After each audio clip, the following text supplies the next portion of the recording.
Sugar, sugar, what a madness. Sugar, sugar, can't resist it.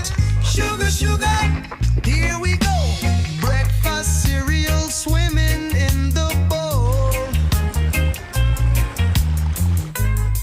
La historia del azúcar es una historia global que ha cambiado el mundo.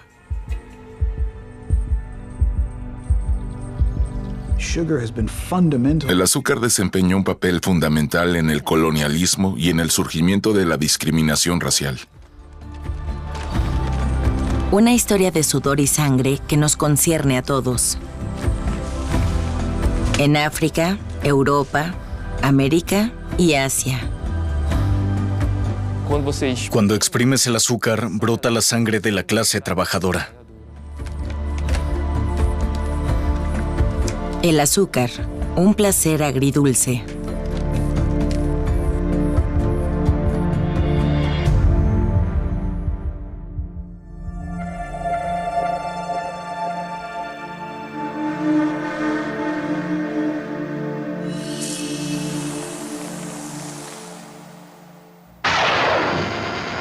Con mucha azúcar. Delicioso y nutritivo. El desayuno activo. El triunfo del azúcar en nuestra alimentación moderna, tanto en Europa como en el resto del mundo, ha sido fenomenal. La historia del azúcar es, sobre todo, una historia de conquista, la de nuestros cuerpos y la de nuestras tierras de cultivo. Y además, la historia de una conquista bastante exitosa. En el año 1600, el consumo per cápita en Europa era de apenas 87 gramos. 200 años después, ya era de 9 kilos y en la actualidad alcanza los 40 kilos de azúcar al año. El azúcar es una buena fuente de energía. Aunque no tiene ningún valor nutritivo, su efecto es rápido y sencillo. Y la producción sigue el ritmo. Tras un ligero aumento en el siglo XVII, se cuadruplica en el XVIII. Se multiplica por 12 en el XIX y por 30 en el siglo XX. En 2023 se producirán 180 millones de toneladas de azúcar en todo el mundo. La producción de trigo es 4 veces mayor, pero el trigo es esencial para la vida, mientras que el azúcar es básicamente superfluo.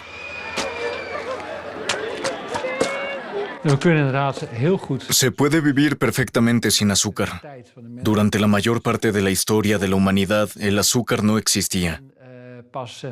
No fue hasta los años 1200, 1300 cuando comenzó a comercializarse a gran escala.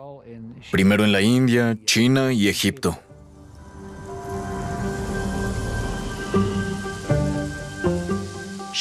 El azúcar se ha ido introduciendo poco a poco a lo largo de los siglos en la alimentación europea. Al principio era un producto de lujo. La nobleza adornaba sus mesas con platos azucarados, pero también se utilizaba cada vez más en medicina. Solo los más ricos podían permitirse el azúcar. El azúcar tiene un sabor irresistible y pronto Europa se vuelve adicta a él. ¿Cómo se puede satisfacer esta creciente demanda? Los grandes navegantes portugueses allanan el camino. En el siglo XV conquistan nuevos mundos en busca de poder, oro, plata y azúcar. En 1419, los portugueses ocupan Madeira y comienzan a cultivar caña de azúcar. Muy pronto, la isla abastece a toda Europa con este dulce producto. A finales del siglo XV, Portugal amplía su imperio con 2 islas deshabitadas frente a la costa de Gabón, Santo Tomé y Príncipe. El territorio es pequeño, pero lo que ahí ocurre tiene repercusiones hasta el día de hoy. Fue una combinación del desarrollo de la industria azucarera y la movilización de esclavos a grandes distancias. Esta estrecha relación marca un momento absolutamente decisivo, triste e inhumano, cuyas consecuencias todos seguimos sintiendo todavía.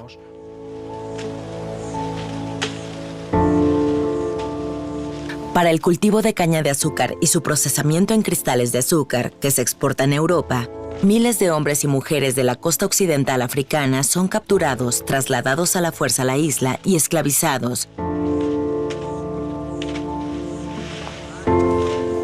Azúcar y esclavitud. En la selva tropical de Santo Tomé, los portugueses inventan un modelo lucrativo. E tudo isto, técnica, tecnologia. El modelo de la economía de plantación se basa en este modelo de movilidad de la mano de obra esclava. Y este modelo puede trasladarse a otros sectores que cumplan las mismas condiciones.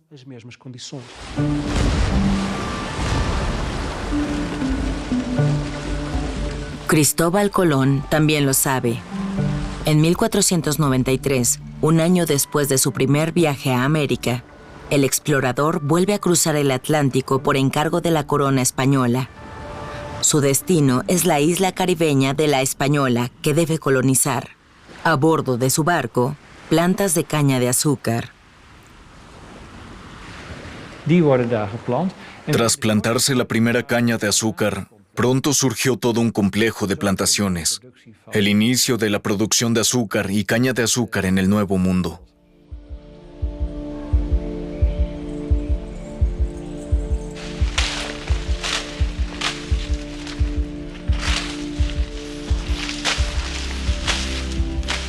Couper la canne, c'est terrible. Cortar la caña es horrible.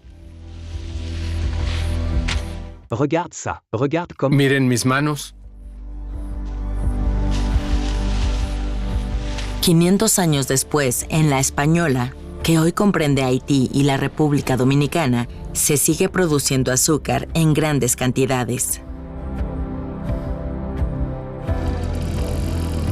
Desde hace generaciones, cada año miles de trabajadores huyen de la pobreza en Haití para cortar caña de azúcar en el país vecino, la República Dominicana, a mano, como sus antepasados. Hasta 200,000 personas trabajan en la provincia de El Ceibo, a solo unas horas de las playas de Punta Cana. Venimos de Haití. Allá no hay trabajo, por eso venimos aquí. Pero fue una trampa. El trabajo aquí es muy duro y no recibimos un salario fijo, sino que nos pagan por corte. Lo poco que ganamos apenas nos alcanza para comer. En realidad soy grande y fuerte, pero el trabajo me agota tanto que ya no puedo dormir. Tengo que comer, pero no quiero robar. Cortar caña de azúcar es el peor trabajo del mundo.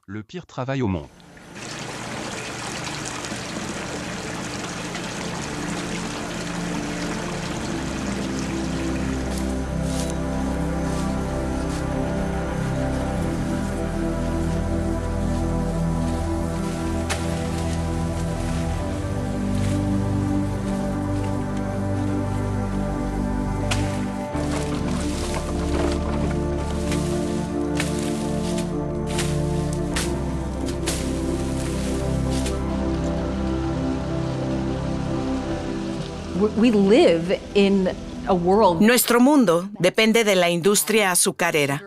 Esta surgió en la época de la esclavitud y sigue existiendo hasta hoy. Nada puede detener la industria azucarera. Siguiendo los pasos de Cristóbal Colón y los conquistadores portugueses y españoles, también conquista el continente sudamericano. Cuando los portugueses colonizan Brasil a principios del siglo XVI, también se dedican al cultivo del azúcar. En pocos años, la selva virgen es destruida para dar paso a los campos de caña de azúcar. Los pueblos indígenas son esclavizados. Hoy en día, en el estado de Pernambuco hay más de 100 etnias indígenas, pero todas ellas viven en el interior. Huyeron del cultivo de la caña de azúcar, que les trajo muerte y esclavitud y destruyó su medio ambiente. Muchos indígenas mueren. Cuando los sobrevivientes huyen al interior del país para escapar del cultivo de azúcar, los propietarios de las plantaciones los reemplazan, al igual que en La Española, por esclavos africanos. Entre 1500 y mediados del siglo XIX, un total de aproximadamente 12 millones y medio de personas fueron trasladadas de África al Nuevo Mundo. Más de la mitad de ellas acabaron en las plantaciones de caña de azúcar. La historia moderna es el punto de encuentro entre la esclavitud y la historia del azúcar como parte del sistema capitalista.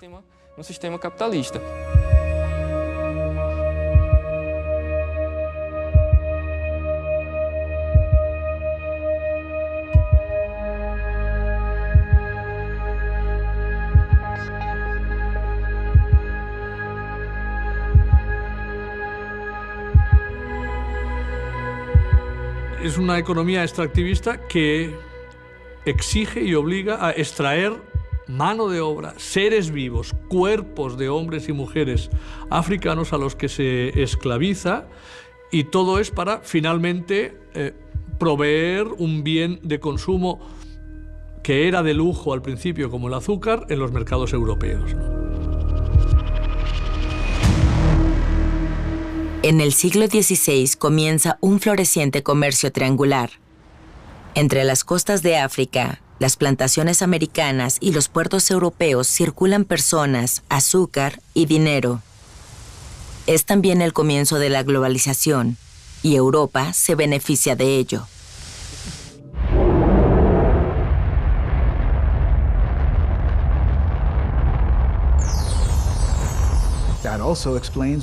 Por eso se libraron tantas guerras por los territorios caribeños.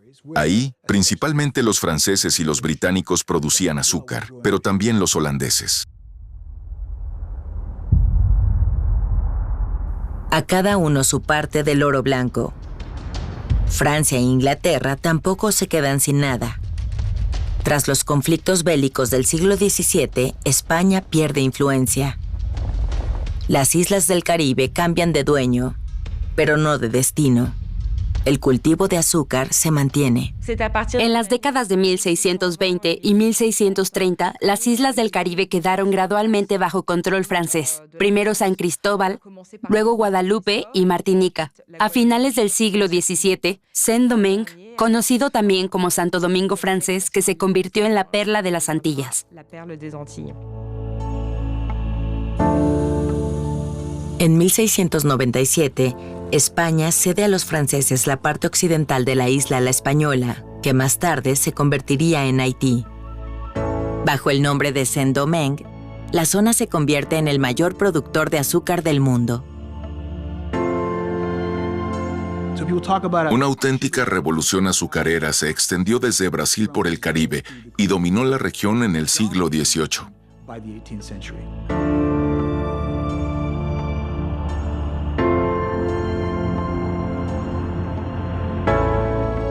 Desde el Brasil portugués se exporta el modelo de plantación. Campos de caña de azúcar, molinos donde se prensan las cañas, hornos donde se calienta el jugo, alojamientos para los esclavos que tienen que trabajar sin descanso. Y por encima de todo, se alza la gran mansión señorial. Se trata de la idea de un espacio que no solo es un espacio de producción económica, sino también un espacio social de control, de explotación de personas, de rentabilización del trabajo y de gestión intensiva. Un modelo de organización que se puede resumir con el término plantación. Este modelo se extendió por todo el mundo. Sin embargo, los franceses y los británicos llevaron el modelo de las plantaciones al siguiente nivel. Quizás esa sea la verdadera tragedia de la esclavitud atlántica. Que estas potencias mundiales perpetuaron el modelo de las plantaciones de forma tan sistemática y durante tanto tiempo que en algún momento se llegó a aceptar como algo natural.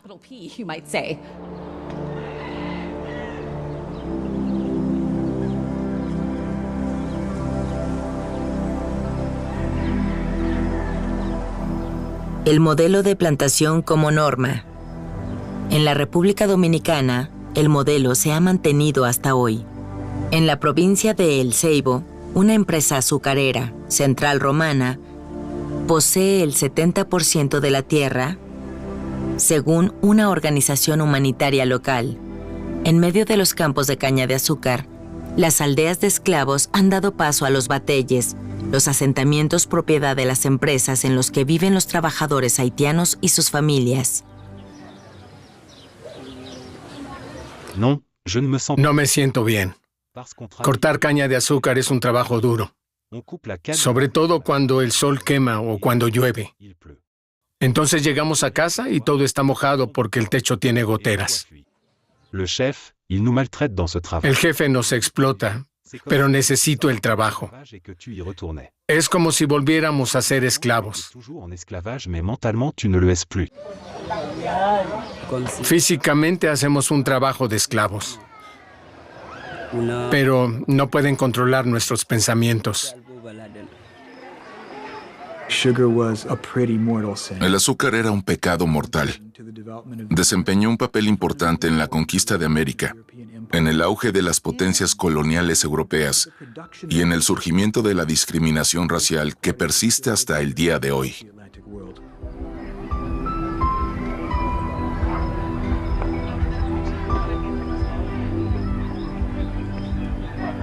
Je me souviens que quand ma mère m'emmenait en Guadeloupe, Cuando de niña vine a Guadalupe con mi mamá, la gente decía, Timoun l'a bien sorti, Timoun l'a bien sorti. Du coup, au bout d'un moment, j'ai... en algún momento le pregunté a mi mamá qué significaba eso, y ella me respondió, significa que tuviste suerte porque eres lo suficientemente blanca. Incluso los antillanos habían adoptado el racismo de la época colonial, según el cual la piel blanca es superior a la negra.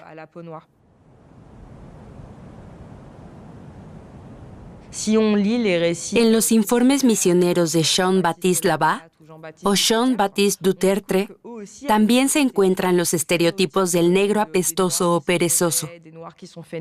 Sin embargo, en el contexto de la esclavitud, la supuesta pereza de los negros era una forma de explotarlos aún más en las plantaciones, de hacerlos trabajar aún más duro.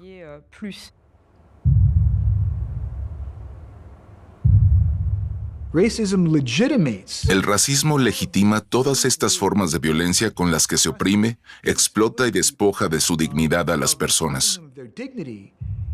Nos explica por qué eso es algo natural. El sistema de las plantaciones de azúcar y la esclavitud dieron un enorme impulso al racismo.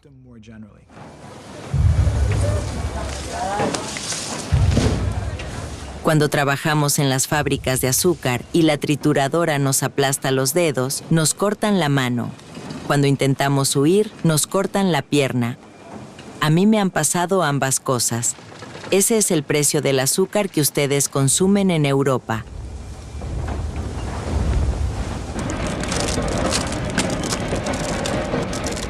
Y es el precio que hay que pagar por la recuperación económica en Europa.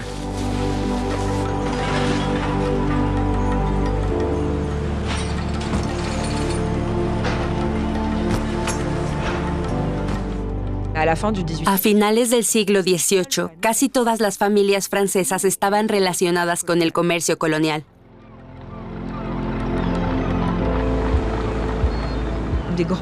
Las grandes dinastías comerciales de la costa atlántica, en La Rochelle, Nantes y Burdeos, se hicieron inmensamente ricas gracias al comercio de esclavos y al comercio colonial. Ambos factores juntos condujeron a una protoindustrialización. En el siglo XVIII surgieron las primeras fábricas de azúcar. Se crearon muchos puestos de trabajo relacionados indirectamente con el comercio colonial, sobre todo en el sector naviero, pero también en otros ámbitos como los seguros, porque, por ejemplo, se quería asegurar los barcos negreros o en la banca. Las islas azucareras del Caribe mantienen al mundo en marcha, o al menos a Europa y su economía.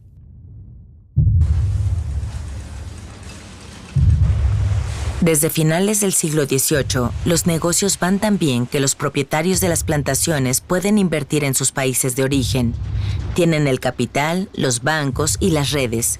Con su dinero se financian los inicios de la Revolución Industrial e Inglaterra se sitúa a la cabeza.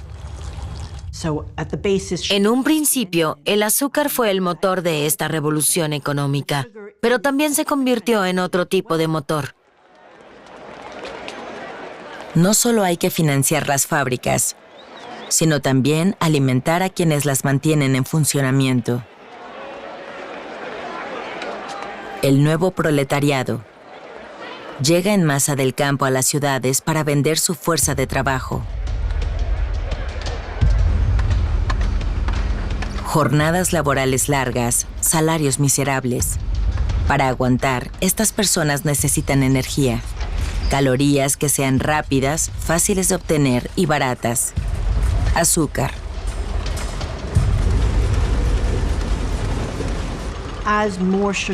El azúcar se podía producir en cantidades cada vez mayores y se volvió más asequible en Europa, por lo que pasó a formar parte de la dieta diaria. Los trabajadores británicos comenzaron a tomar mucho té azucarado. Por supuesto, tomar té tiene algo de ritual, pero el té azucarado también es una fuente de energía barata.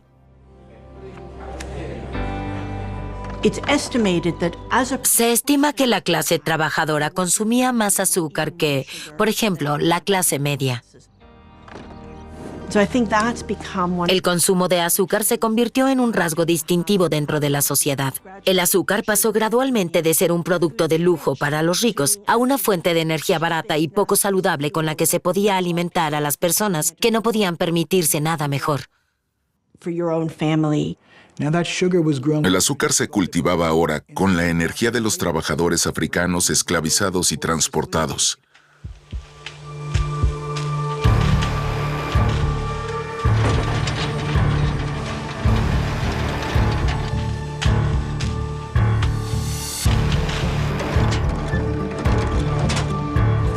Así, las aldeas africanas producían trabajadores que, como esclavos, producían azúcar que consumían los trabajadores europeos, un ciclo energético. Una transferencia de energía de África a Europa pasando por América.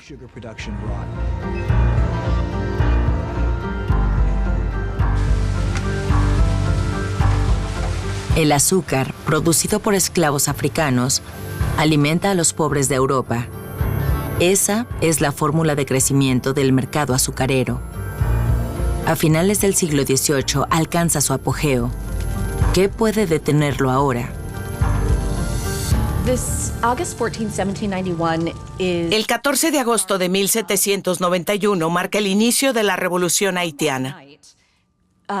Esa noche, varios esclavos se reunieron en Montrouge, en el norte de Haití.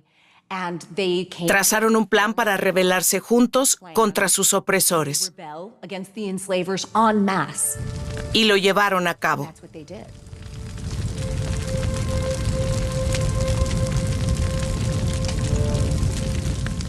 El fuego de la revuelta incendia las plantaciones de caña de azúcar y devasta Saint-Domingue, la futura Haití.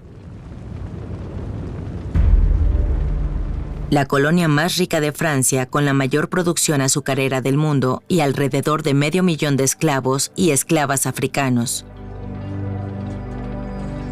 El eco de la Revolución Francesa de 1789 ha llegado hasta ellos. También reclaman su parte de libertad, igualdad, fraternidad y humanidad. Curiosamente, la Revolución Haitiana no se considera un acontecimiento importante en la historia occidental, a pesar de estar tan estrechamente relacionada con la Revolución Americana y la Revolución Francesa, que son fundamentales para la historia de Occidente. Gracias a los insurrectos de Saint-Domingue, la República Francesa fue el primer estado del mundo en abolir la esclavitud en 1794. Podría haber sido el punto de inflexión más radical e importante de todo el mundo. Y entonces llegó Napoleón. Napoleón Bonaparte. Tras la Revolución Francesa, Toma el poder en Francia en 1799. Promete restablecer el orden, también en las colonias. En 1801, lidera a sus tropas contra los negros libres de Saint-Domingue. Si dejabas actuar al gobierno negro, tarde o temprano el poder del Nuevo Mundo caería en manos de los negros, según Napoleón. Y eso era lo que quería evitar. En realidad, su único objetivo era restablecer la esclavitud para que la industria azucarera volviera a ser lo que era antes de 1789. El 20 de mayo de 1802, los diputados franceses votan a favor de abolir la prohibición de la esclavitud en las colonias, pero Saint-Domingue se resiste. Aunque el gobernador Toussaint Louverture es arrestado y deportado, sus tropas derrotan a los franceses. El 1 de enero de 1804, Haití proclama su independencia y se convierte en el primer estado negro libre y descolonizado de la historia. ¿Se abolió la esclavitud? ¿Cayó el imperio azucarero?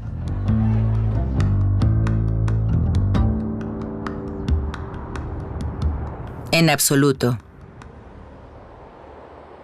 A raíz de la revolución, muchos colonos franceses huyen a Cuba y, sobre todo, a Luisiana, ya que esta es una colonia francesa desde 1682. Y los cultivadores de caña de azúcar se llevan consigo a sus esclavos y sus conocimientos técnicos. En el exilio desarrollaron la industria azucarera en las mismas condiciones crueles que antes en el Caribe.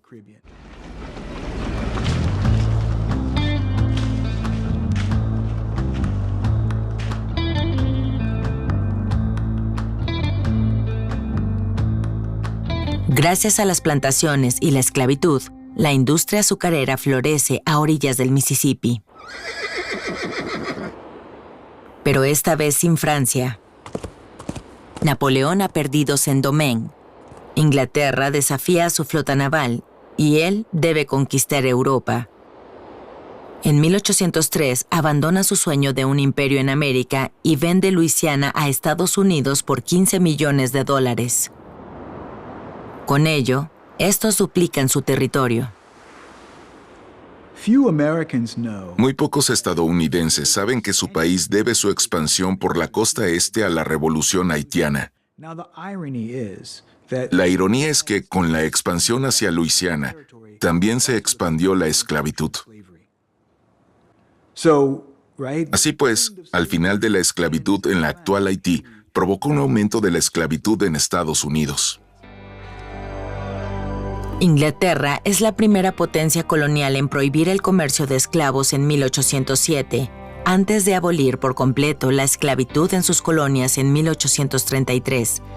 Un duro golpe para la industria azucarera, que como siempre se adapta y sigue adelante. Esta vez hacia Cuba, una colonia española.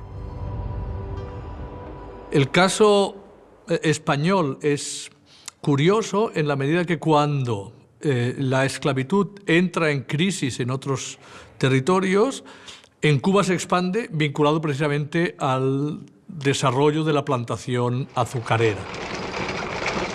De manera que durante la mayor parte del siglo XIX el gran productor de azúcar del mundo es Cuba.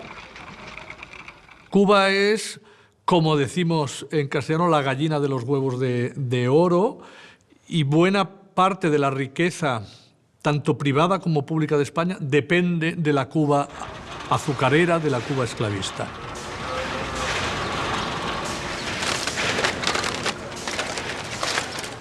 A la isla de Cuba llegan a lo largo de toda su historia casi 1 millón de africanos, que es más del doble de lo que llegan a Estados Unidos en toda su historia.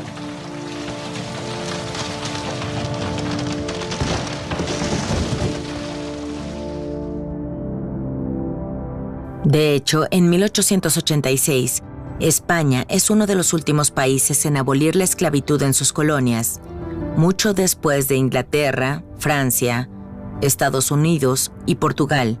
Brasil le sigue en 1888. En total, se tardó casi 100 años en que la industria azucarera, al menos sobre el papel, se desvinculase de la esclavitud. Y por tanto, este momento es un momento... Fue un proceso increíblemente lento. Esto demuestra el papel fundamental que desempeñó la mano de obra esclava en el desarrollo económico.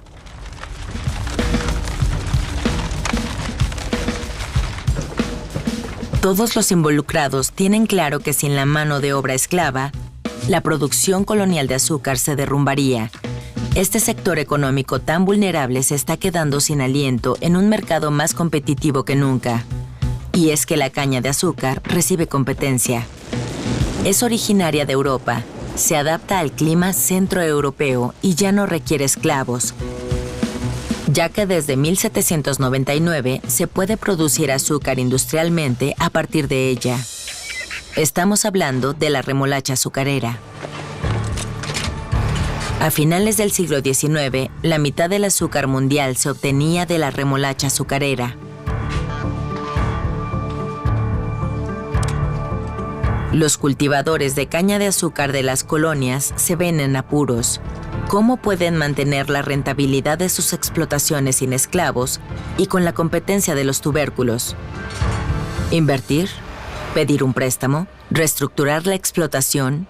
¿Cómo pueden salvar su riqueza? Aunque perdieron su campaña para continuar con el comercio de esclavos, aunque finalmente se abolió la esclavitud y las colonias se independizaron, los propietarios de las plantaciones no estaban dispuestos a renunciar a su poder y sus posesiones. Exigían una compensación por la pérdida de sus propiedades.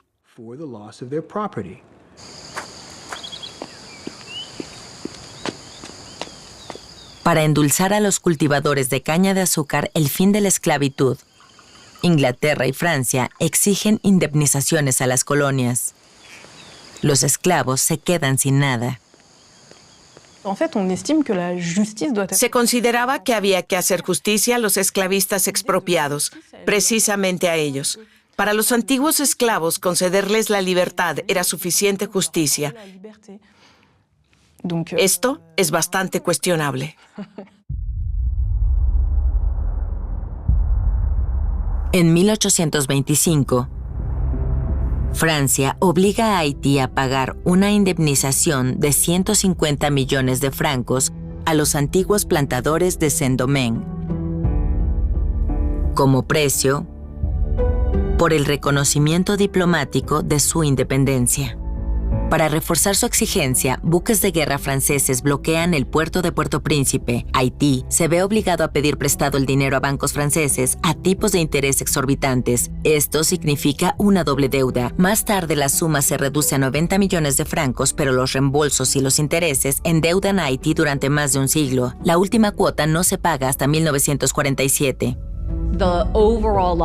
Las pérdidas totales para la economía haitiana fueron enormes. Hoy en día se estiman entre 22.000 y 48.000 millones de dólares estadounidenses. Este sistema castigó económicamente a Haití por su libertad.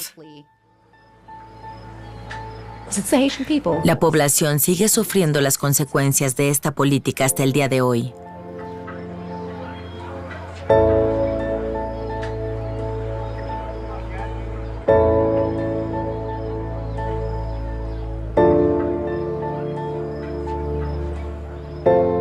Haití nunca se ha recuperado de ello. La pobreza ha empujado a generaciones enteras al exilio. Muchos haitianos buscan trabajo en la industria azucarera de la vecina República Dominicana. En noviembre 2019, llegué aquí en noviembre de 2019.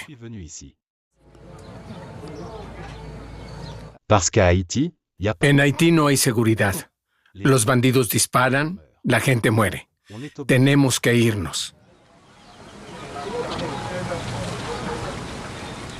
Trabajadores agrícolas ilegales sin el más mínimo derecho que pueden ser explotados sin piedad y deportados a voluntad.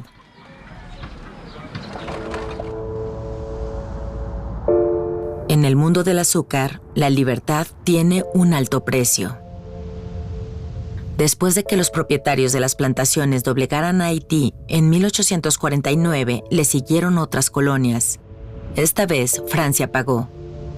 Un año después de la abolición de la esclavitud, la Segunda República promulgó una ley colonial que concedía a los antiguos propietarios de esclavos una indemnización de 126 millones de francos, lo que equivalía al 7% del gasto público francés.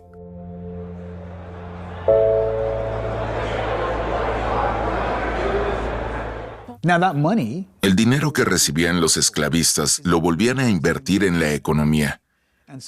Crearon otras ramas industriales que, aunque no practicaban la esclavitud, se financiaban indirectamente con ella. Todavía se necesitan trabajadores para cortar, triturar y prensar la caña de azúcar. Ese es el gran reto en todas las colonias. Encontrar sustitutos para los esclavos sin que aumenten los costos.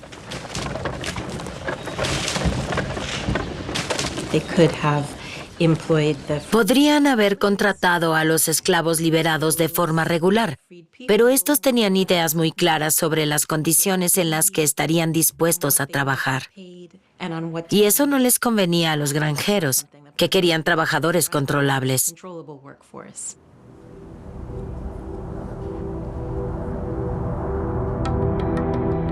Los británicos tienen una solución que ya ha demostrado su eficacia antes de la abolición de la esclavitud en Mauricio, en el Océano Índico.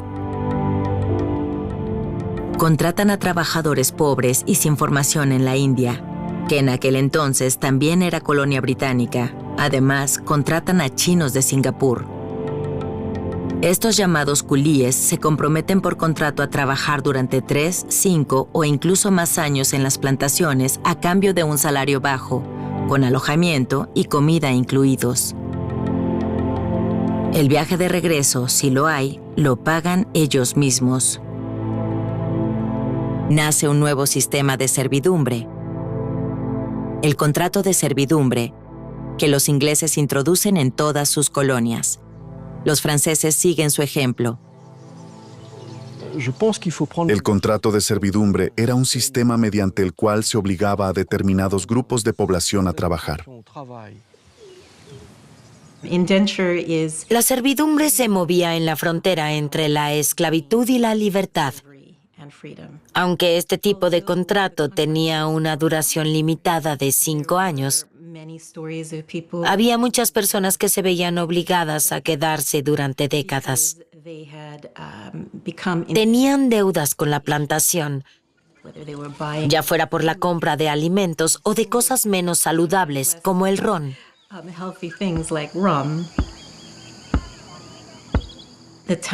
Esto prolongaba su contrato de trabajo una y otra vez. Las deudas se convirtieron en un círculo vicioso que los encadenó a la plantación durante décadas.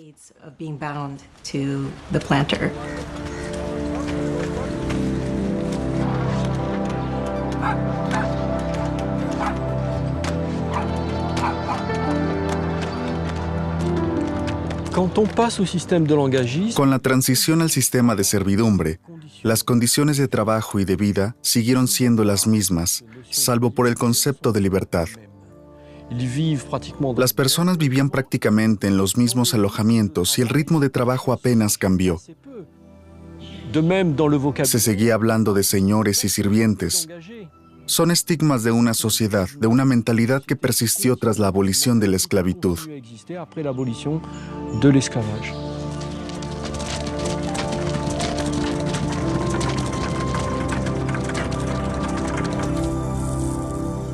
Y así es como la servidumbre salva la industria azucarera. Desde la década de 1850 hasta la de 1930, se estima que 750,000 chinos y 2 millones de indios fueron enviados a todo el mundo para trabajar en la industria azucarera.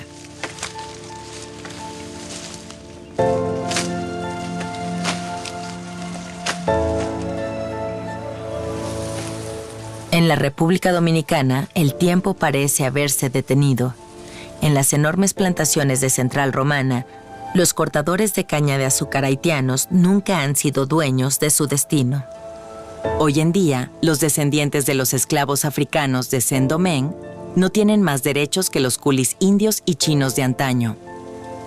Rostros de una servidumbre contractual moderna. Dentro de 9 años cumpliré 100. Salí de Haití en 1958, bajo el régimen de Trujillo. Y desde entonces trabajo en este país. Fui carretero, corté y planté caña de azúcar, sembré y coseché. No recibo ninguna ayuda. Si recibiera mi pensión, aunque no me pagaran todo de una vez, tendría suficiente para comer.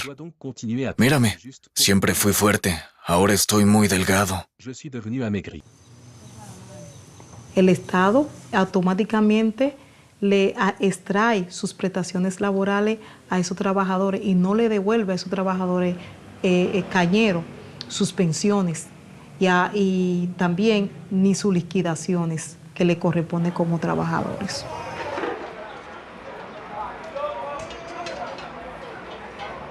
Esos trabajadores que han vivido más de 40 años picando y cultivando caña, ya a la edad de 60 y 70 años ya su vida no es igual porque han desgastado toda su vida en el balbojo de la caña sin ningún beneficio, sin ninguna garantía.